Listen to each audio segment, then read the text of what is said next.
How does someone disappear into thin air? How can someone go from a budding Hollywood actor to a memory? When people go missing, ushering loved ones, investigators, and a curious public into the unknown along with them, what can be grasped in their absence, if anything at all? How do those of us who are left behind find the ability and the strength to close the chapter on a person who was once part of our lives? Welcome to Strange and Unexplained with me, Daisy Egan. I'm a writer and an actor who has fantasized about running away and starting somewhere new with a clean slate, but knows that because I've been on TV, I would never get away with it.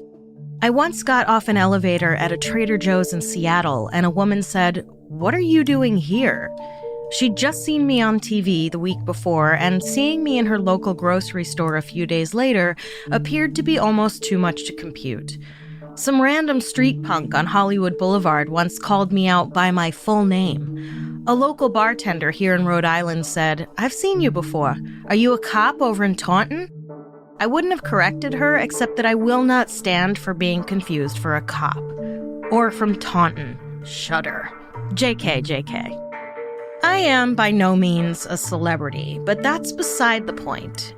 If you've been in a couple of TV shows or movies, chances are people are going to recognize you in the least likely of places. Incidentally, I wish someone had told me that when I was a teenager acting like a buffoon on the streets of New York City in the 90s.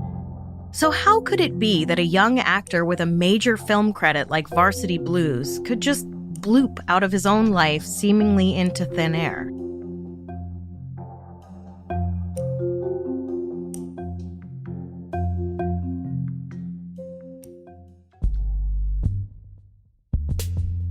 Joseph Pichler was born in 1987 and raised in Bremerton, Washington, a relatively small town outside Seattle, to working-class parents. According to the official website for Bremerton, Washington, quote, "A 1-hour ferry ride or 30-minute fast ferry ride from downtown Seattle, Bremerton is truly a beautiful city.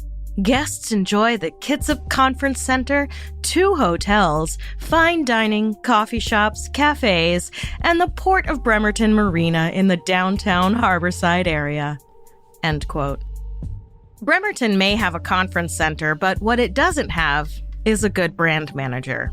Anyway, we all have a "the moment I decided I wanted to act" story. Pichler's moment came in 1991 when he was 4 years old watching the Oscars. If ever there was a year to be inspired by the Oscars, 1991 was it. Misery, The Godfather 3, Goodfellas, Dances with Wolves, Total Recall, Postcards from the Edge, Ghost? Are you kidding me? 2 years later, Joseph was acting in local commercials, and shortly after that, he followed the path of so many young hopefuls before him to Los Angeles. He landed a few one-off guest star roles in TV shows, and then a handful of small parts in movies, including The Fan with Wesley Snipes and Robert De Niro, and Varsity Blues with future heartthrob Dawson from Dawson's Creek, aka James Van Der Beek. In 2001, when Joe was 14 years old, a local paper in his hometown called the Kitsap Sun ran a feature about the budding young star titled "Young Pichler, an Old Hollywood Hand," which highlighted his split life as a 9th grader in Bremerton and a budding Hollywood star. Papers love to run stories like, "Local young star says spotlight won't spoil them," with quotes from their parents saying things like, "She still has to clean her room and do her homework," to remind us that even though they may be semi-famous, they're still just a regular kid. And if it were a 3-camera sitcom, the audience would go, "Aww." The Kitsap Sun article talks about the Pichler family's menagerie of pets and his parents and brothers and sisters, but of course, the real star of the article is Joe. It read, quote, "There's barely a clue of his show business success on the first floor of the West Bremerton house where he's lived for all of his 14 years. You'll meet a polite 9th grader in love with Final Fantasy video games and Mexican food, his parents, Kathy and John, an older sister and younger brother, and assorted pets. But go downstairs to see Joe's secret side on display. There's a row of baseball caps from movies he's been in and the places they've taken him. The most exotic location is Australia, where he starred in a made-for-video movie that will air on Fox Family Channel's 13 Days of Halloween series, end quote. There were boxes filled with candid photos on set, including shots with fellow Washington State native Julia Sweeney, whom he'd starred with in Beethoven's Third. Joseph told the Kitsap Sun that a lot of his time in between scenes of the Fox Family TV movie he made with Christopher Lloyd, When Good Ghouls Go Bad, was spent in his trailer doing his homework. Joe said he wanted to branch out into more serious roles, which was why he'd abandoned his former goal of having his own TV series. This was in the 90s, remember, when TV was a very different thing. Being on a TV show back then was seen as kind of a second-class acting gig. Not like today, where any major movie star would be thrilled to land a TV gig. Hollywood is a weird place. Plus, he was discerning about what kind of roles he would take. He told The Sun he'd said no to gigs with sex and drugs. Whether he meant for his character specifically or at all, I don't know. His mother, Kathy, said they'd turn down roles if it's senseless things without morals or something bad for just entertainment and for people to get their jollies from. Joe gets the final no. I mean, there is a place in entertainment just to get your jollies from, but I appreciate Joe and his family for having standards.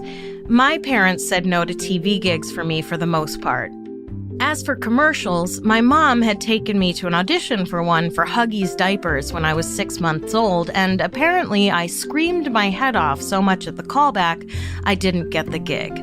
Honestly, it was a sign of things to come. When it comes to commercials, I have never been able to drop the "please don't actually buy this product, you don't need it" air about me. I had a voiceover campaign for a brand of contact lenses for a minute in the 2000s, and I had to say something about a contest to win tickets for some garbage pop star, and when I did the first few takes, the director was like, can you at least pretend that you don't hate this pop star? And once, when I was doing an ad for Wendy's, of all awful nonsense, and we finished filming at noon, and I expressed joy in being released from work to go enjoy a beautiful day, someone from Wendy's on set said, "I guess you really don't want to be here." I swear it was all I could do to not grab them and scream, "This is just a job, pal. Don't get it twisted. I do not like your product. And the character I play in this shitty commercial is a naggy, whiny girlfriend who won't just let her stupid, lazy boyfriend sit on the couch and eat fast food hamburgers. So no, I don't want to be here peddling your poison. I want to go eat an ice cream cone and sit outside in the sunshine." Anyway, potato, potato. Every actor has their standards, and Joe asserted his from a young age. Despite having already made movies with the likes of Christopher Lloyd, Robert De Niro, Jude Law, and Jennifer Tilly, Joe told The Sun he was ready to branch out and make some serious films because, as he put it, goofy roles, like Sean Penn's performance in I Am Sam, don't win Oscars. His Hollywood co-stars would later say of Joe that he was a consummate professional. James Van Der Beek told People magazine that Joe was a really good actor whose talent inspired him. Jesse Plemons, who I will never not associate with Breaking Bad, said of Joe, quote, "He knew the names of everyone on the crew, took time to get to know them, and he was everyone's friend," end quote. Joe's director for the Beethoven movies, David Mickey Evans, whose specialty is directing kids, told E! Online that Joe was, quote, "a solid little young man. He wasn't what you'd conceive of the typical child actor. He was just a normal kid, a normal little boy. I don't recall a single moment where he wasn't really happy to be there," end quote. From the trailer of Children on Their Birthdays, based on a novel by Truman Capote, which, incidentally, when the trailer voiceover guy said, "From Truman Capote, acclaimed author of some of America's most beloved stories," all I could think about was the 4 dead members of the Clutter family from his book In Cold Blood. Anyway, from the trailer of that movie, Joe does look like a really natural actor, not forced or cutesy. After Children on Their Birthdays wrapped, Joe and his mom decided to take a break from Hollywood so Joe could go back to his full-time life and do high school like a regular kid. It wasn't a decision Joe was happy to make, but the high school he was attending part-time in LA wouldn't allow him to continue as a part-time student. So his choice was either stay in LA full-time away from his family or move home. Despite not being thrilled about the permanent move home, Joe slipped back into regular kid life pretty easily. He made a mock TV show with some friends and was a DJ for the radio station at his school. His friend, Stephanie Paulus, would later tell People magazine, "Every single time you were around him, you were laughing.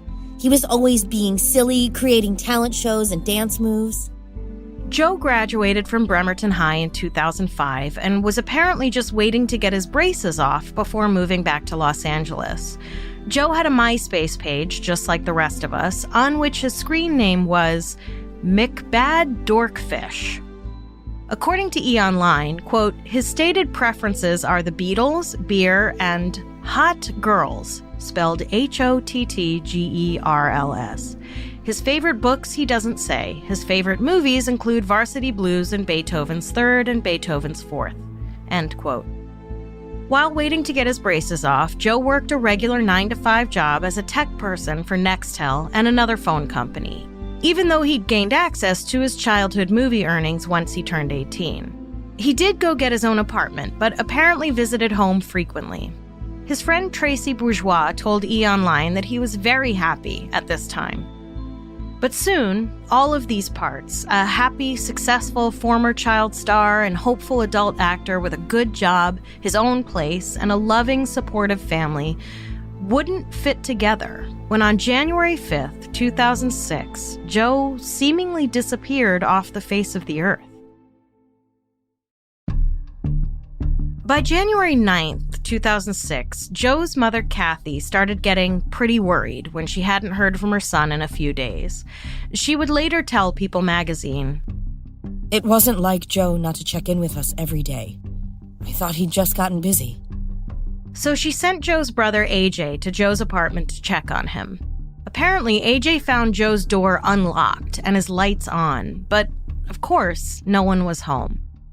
Later that day, Joe's silver Toyota Corolla was found parked behind a Mexican restaurant near the intersection of Wheaton Way and Sheridan Road, and, as E! Online pointed out, a half-mile from Port Madison Narrows, a tidal strait leading to the Puget Sound. AJ told People magazine he was filled with dread when he went to open the trunk of Joe's car, terrified of what he might find in there. But, thankfully, the trunk was empty. In the car, however, AJ reported finding a note that apparently expressed regret at not having been a stronger brother, and stated that he wanted his belongings to go to his younger brother. There were also a few poems found in the car. The note has never been released to the public, but it has, nevertheless, become a furious point of debate online, because, of course it has. Joe's family filed a missing persons report and immediately started trying to put a timeline of Joe's last known whereabouts together. Here's what they and the media came up with. On January 4th, 2006, 18-year-old Joe went to a party at a friend's house and left in the early morning hours of the 5th, sometime between midnight and 4 a.m. His friend Nicole Typark would later tell People magazine that Joe seemed fine when he left. According to one source, Joe called a friend at approximately 4:15 a.m. According to a piece in the AP from January 17th of that year, Joe's mother, Kathy, said he'd called a friend at 4:30 a.m., and that friend had told Kathy that he and Joe had been drinking and writing poetry together earlier. Regardless of the 15-minute discrepancy, it's generally agreed that Joe recited a poem over the phone to a friend for them to write down. It's unclear if said friend ever shared the poem with police or Joe's family. It's unclear who the friend even was. Interestingly, though, by the time the story of Joe's disappearance made it to a website made with the help of Joe's parents, the story became that Joe was despondent when he made that phone call. An excerpt from the family website read, quote, "Later on, Joe called one of those friends crying and upset and said he couldn't stop drinking and didn't know why. He asked the friend to stay up for the next hour because he was going to call him back. That call never came." End quote. This version of events didn't seem to appear in any of the immediate news coverage of Joe's disappearance. I've talked plenty of times before on this podcast about how memories can change over time, or that people can forget important pieces of information in the immediate aftermath of a tragedy, but this does seem like a strange omission. I would imagine whoever Joe called that early morning on the 5th surely would have remembered that his friend couldn't stop crying, and that fact would have been noted in the early reports of the disappearance. It could be that over the time between the phone call and when the new version of events appeared on the website, someone might have asked his friend if Joe sounded upset, and it was one of those, now that you mention it, he did seem kind of upset, but couldn't stop crying is a long way to travel from no mention of crying to begin with. Whatever Joe's emotional state had been during that phone call, he was now nowhere to be found. For some reason, even though it seems that Joe's family filed the missing persons report on the 9th, a search didn't begin for 2 more days. Apparently, over 150 people participated in that first search, but nothing came of it. A second search was conducted the following Saturday morning, the 14th of January. Unfortunately, again, not a single clue was found. On Sunday, Joe's family hung missing signs all over the Seattle area and went about trying to contact local media to get Joe's face and information out as far and wide as possible. Despite the fact that the last known contact with Joe had been around 4:30 a.m. on the 5th, more than a week earlier, Joe's family was confident that he was still alive. Though where they thought he might be, I don't know. Police, on the other hand, decided Joe had likely killed himself and pointed to the note found in the car. According to Kathy, a detective on the case said, "I don't know how to say this to you without sounding really bad, but basically I think your son's dead and it could take months for him to show up in the water." But Kathy said the note didn't contain a goodbye. And even if the note seemed melodramatic, which of course is just speculation, the kid was an 18-year-old former child actor. Do you know how dramatic teenagers are in general? Add to that an artistic bend, and you've got the potential for some pretty wild diary entries.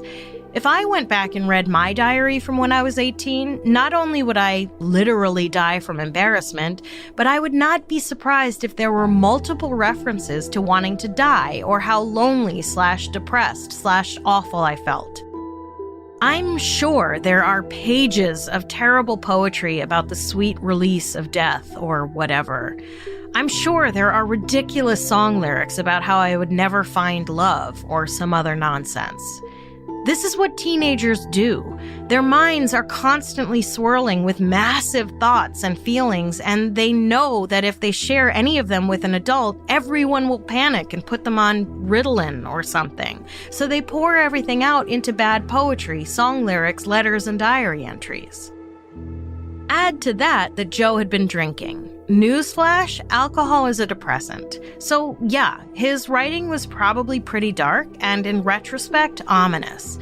But if he were going to go to the trouble of writing a suicide note, it would probably have been a little more explicit and, yes, have included some sort of goodbye. That said, it is possible that his mind was so addled by dark thoughts that he couldn't think, let alone write coherently. But remember that his friend said he seemed perfectly fine and happy when he left the party. Plus, his mother said the note was buried under a bunch of other stuff in his car. Usually, when someone leaves a suicide note, they put it where people can find it. It didn't take long for news of the missing former child actor who'd worked with some of Hollywood's biggest names to go national. By this point, police said they were considering a wide variety of scenarios, but that they had pretty much ruled out foul play. Joe's family, on the other hand, weren't convinced. Kathy told a reporter with USA Today that police hadn't even processed Joe's car for fingerprints. She said, They sifted through it. They were in his apartment for about 3 minutes. They've done nothing. Detective Davis's response to this accusation was basically, I'm pretty sure we checked for prints, but I don't have the report in front of me, so I can't say for sure. Yikes. Joe's family claimed the police gave them back Joe's car without properly processing it. Detective Davis again was like, yeah, but everyone liked Joe, so, who would have wanted to hurt him? I don't know, man. A stranger, maybe? Someone who saw an opportunity? Though why that person wouldn't have stolen his car? Who knows? His sister Shauna told the Kitsap Sun, he's probably too embarrassed to come home. In the worst case scenario, if anything, it's foul play, but not suicide. But it doesn't seem like in any press conference his parents said anything like, we forgive you, or don't be embarrassed, or anything that might suggest something Joe might have had cause to be embarrassed about. Also, how embarrassed do you have to be to disappear in the middle of winter in Seattle?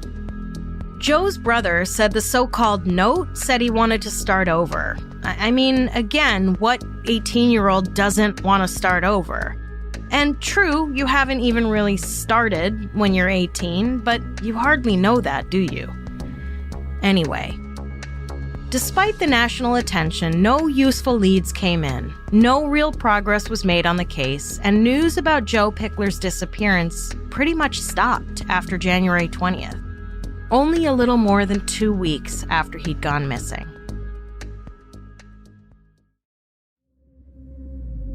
As the months ticked by with no sign of Joe, his MySpace page became a landing point for friends to let Joe, or at least anyone visiting Joe's page, know how much they missed him.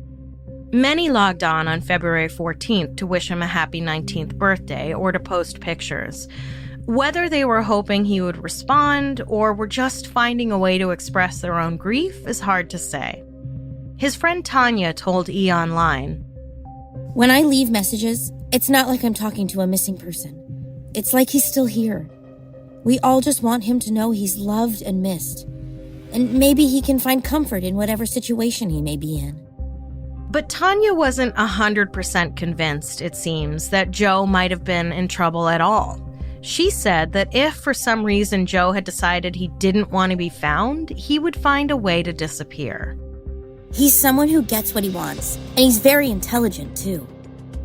But it wasn't just Joe's friends who were logging on to his MySpace page. Detective Davis would also log on occasionally to see if, by any chance, Joe logged on from somewhere. Of course, if Joe was alive and didn't want to be found, the chances of him logging onto his MySpace page were slim. Unless somehow he didn't know that that would be watched, or that he could be tracked that way, and considering he worked for a tech company, that's a hard scenario to accept. But, as shown from his page, Joe hadn't logged on to his MySpace page since January 3rd. By late March of 2006, a rumor had gone around Joe's hometown of Bremerton that Joe had returned to Los Angeles.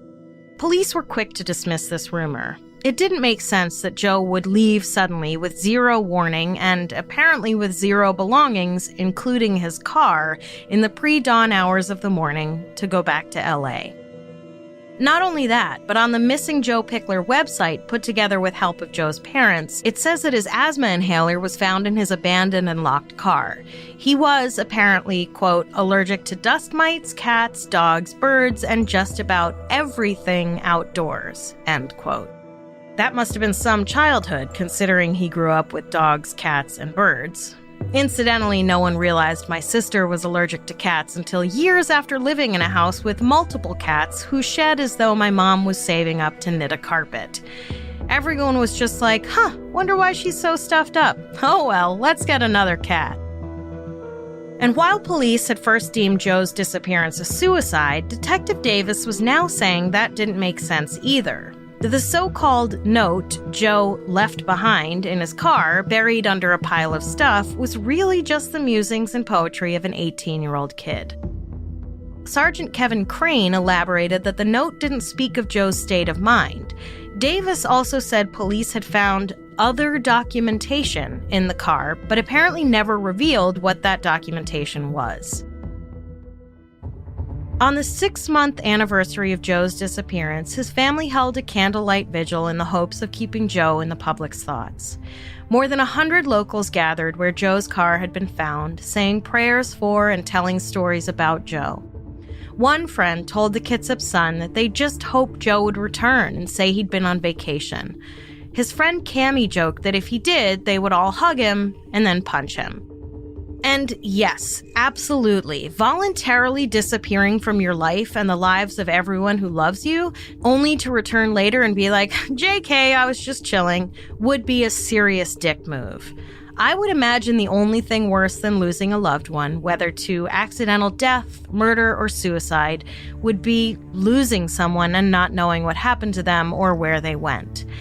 As we know by now, families of people who go missing generally never lose hope that their loved one will waltz back into their lives someday, and of course, that rarely happens. And even when it does happen, like in the case of Stephen Stainer, who was abducted and held captive for 7 years before finding his way back home, the trauma can make reintegration incredibly difficult. And I don't know of a single case of someone voluntarily disappearing and then reappearing years later only to be like, hey, I just needed a break. Meanwhile, their loved ones have lived out the years with trauma and unbearable grief, just so you could have a vacay, you know?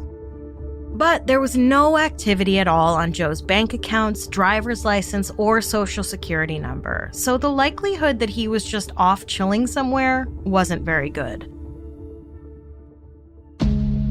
Joe's older sister Shauna told the Kitsap Sun, People say it gets easier with time. I guess that's true when you know where the person is. Not only that, but while a lot of missing kids ended up on milk cartons and billboards, this missing kid had already been on television and in movie theaters all across the country.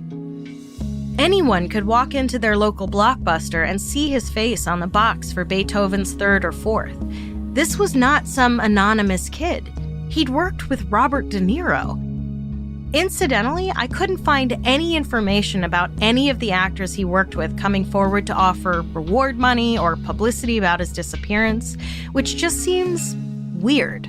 Like, Robert De Niro didn't want to maybe put up a reward out of his millions of dollars? The only celebrity mentions I could find of Joe were from the 2009 People magazine piece in which James Van Der Beek and Jesse Plemons sang his praises as a consummate professional. Listen, if I go missing and Mandy Patinkin or Christopher Walken or Jessica Lange don't make a huge deal out of it, I'm going to show back up just to let them know how disappointed I am in them. Anyway.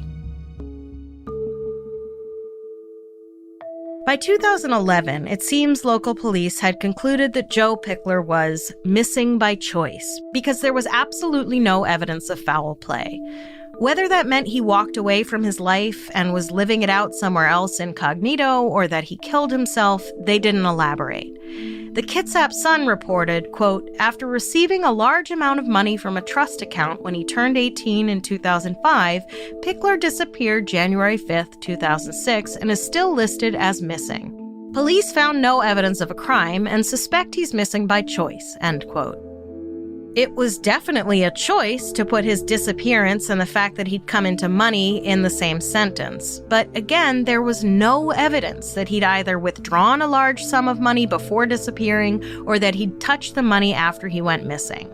So unless someone is leaving out a huge piece of the puzzle, the money is a red herring. That said, it is hard to imagine a scenario in which someone kidnapped and killed Joe. His car was locked. There were no signs of a struggle. And in all this time, no one has come forward to say they saw anything or know anything about his disappearance. But it's also hard to imagine he killed himself. There weren't any signs, though Lord knows people who seem perfectly happy kill themselves seemingly out of the blue all the time. But those people usually have some history of depression. A family member will usually reveal that the person had battled their demons or lived with a kind of darkness in them that seemed unreachable. This was not the case with Joe. Unless his family is withholding information, it doesn't sound like Joe ever had any demons or darkness to battle, beyond the normal teen angst variety. So, I don't know. Let's say he did drink too much that night, though, again, someone would surely have noted that at the party and probably wouldn't have let him drive away. But okay, Let's say, for the sake of argument, that maybe he got more drunk in his car after he left the party. Maybe he parked behind the Mexican restaurant and finished whatever bottle he had, took it with him as he left the car, because surely an empty liquor bottle in the car of a missing 18-year-old would have been mentioned somewhere in the reports, locked the car behind him, and walked into the water? And somehow, for some reason, his body never surfaced? And sure, maybe the bottle did, but how many bottles wash up on shore every day? It's not like there would have been any usable evidence on the bottle anymore to tie it to him. Unless he was blackout drunk or so incredibly despondent and suicidal, I would have to think the frigid waters would have snapped him out of whatever hole his mind was in. Unless he jumped into the water from a bridge and was snapped out of it too late. Kathy, Joe's mom, was not having the narrative that Joe opted out of his life in Bremerton. In response to the 2011 Kitsap Sun piece, Kathy posted on a website for parents of missing children, My son, Joseph Pichler, went missing 5.5 years ago. His case was handled so poorly by police and most of the evidence was lost. Their mistakes were because local police didn't know the correct procedures for missing children and persons. Since the disappearance of my son, my local law enforcement has learned to handle these cases much better. For that, I am very thankful. It helps find some purpose for my family's tragedy. Joseph is not a runaway. That's the only thing I know for sure about his disappearance.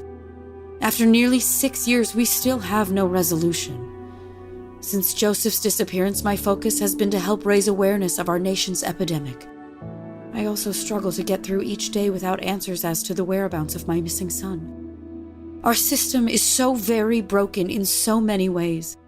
Through education and prevention, there is hope. I keep looking for purpose in my son's disappearance. The only way I found anything positive about my loss is when I help others live this nightmare. I do understand the suffering of other parents.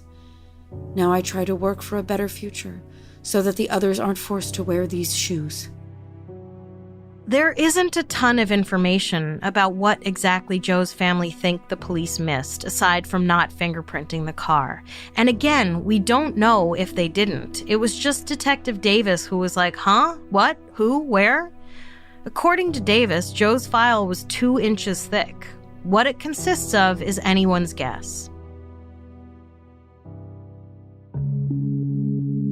If there's one thing I've learned about missing persons cases, it's that rarely do family and loved ones think police have done enough. And I get it. If my loved one went missing, police could move mountains looking for them, and if they didn't find them, I too would probably think they hadn't done enough. I'm no missing persons investigator, but I don't know how much more police could have done in this case. With no witnesses and no body, there's not much of a trail to follow. All we really know is that Joe took off from a party in a good mood, called a friend, and may or may not have been despondent, and then he seemingly blooped out of existence. All his loved ones have of him are the boxes of photos and a handful of TV shows and movies, which is more than most people who have lost someone can say. I would imagine going back and watching those old movies is bittersweet. There's Joe, so much like he apparently was in real life, laughing, crying, playing with his dog, and frozen in time. It seems the world may have missed out on the career of a really good actor. And far more tragically, Joe's family and friends will never get to see how his story played out.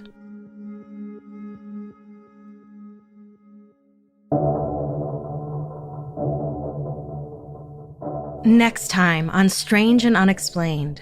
In the 1800s, the people of a tiny town in the mountains of Russia captured what they believed to be the Russian version of Bigfoot and kept her in a cage. Turns out the monster wasn't the one they put in the cage. The tragic legend of Zana the Almasty. We have a lot of fascinating and bizarre stories to share with you this season, but we want to hear your episode suggestions as well. If you have a story you'd like us to cover, whether it's a well-known case or something that happened in your town that the world hasn't heard about yet, go to our website, strangeandunexplainedpod.com, and fill out the contact form. Strange and Unexplained is a production of the Obsessed Network and is produced by Becca DiGregorio and Natalie Grillo. This episode was written by me, Daisy Egan, researched by Jess McKillop, and edited by Eve Kerrigan. Our audio mixer and engineer is Jennifer Swatek. Our voice actors for this episode were Jordan Kai Burnett and Lauren Hooper. If you like our show, please do help us out by rating and reviewing us on Apple Podcasts. It really helps. Follow us on Instagram and Twitter. We are at SNUpod, and check out the Strange and Unexplained Facebook page to join in the conversation.